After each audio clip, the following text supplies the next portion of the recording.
Hi guys, I'm a Forester here with another knife review. You've already seen it in my pocket, so you know I'm not going to sneak up on anybody with the skull bead that's on it, but it's the Emerson Roadhouse. I like to call it the Harley Davidson of knives. Those of you who subscribe to my channel for my knife reviews, you know that my knife buying has slowed down. I've gotten more selective with my knife purchases. Why then, do you ask, did I buy an Emerson of all knives? Well, I think people either love Emersons or they hate them. And I'm solidly in the camp that loves them. There's never any doubt about their purpose. They were designed as dependable, last resort tactical knives. This Roadhouse is the second Emerson that I own. The first you've seen before. It's this Gentleman Jim. I've had this in a number of videos. I'll put it down just for a comparison for a minute. But to follow up on my Harley comparison, Harley Davidsons have a huge following, even though they're rough around the edges. Once I test rode a Harley, I was considering buying it, and I figured out really quickly that I couldn't ride one comfortably because my glasses vibrated so much. I was afraid that they'd fall off, but I love the way Harleys look.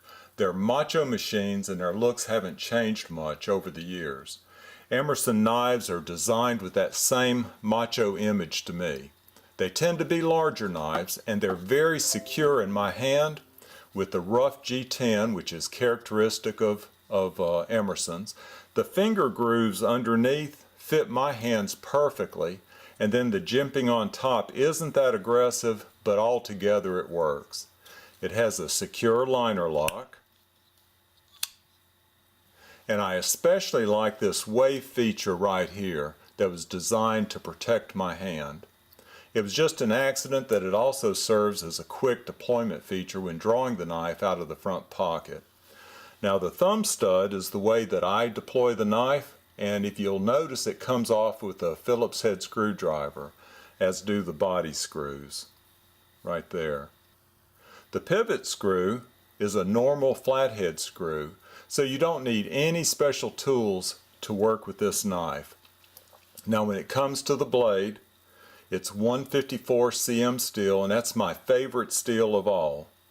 It's easy to sharpen and it holds an edge reasonably well. Now this Tonto blade shape isn't my favorite, but that's the way it came, as I'll explain in a minute.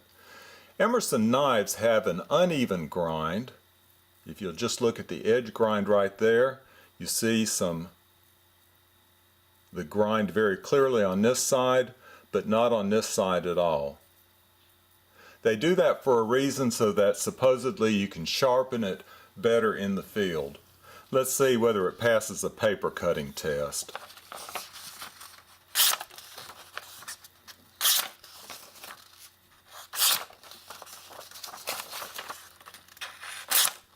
It's good enough for me. So if I'm being more selective about purchasing knives, why did I buy this Tonto Roadhouse? Well, there's a short list of knives that I don't have, but ones that I want. The Spyderco Paramilitary and Spyderco Mannix in translucent blue are two, for instance, that I'd like to have in my collection. A Roadhouse wasn't on the list, and definitely not this Tonto blade. But I watch the Apostle P knife sales religiously every Thursday night, and I see a knife I want every so often at a good price. About a month ago, I saw this Roadhouse show up. The Apostle P gave it a clean bill of health, and I was the first to say, I'll take it.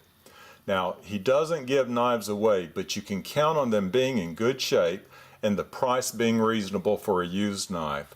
Besides, this one had this neat skull bead, even if it does announce me coming down the hall.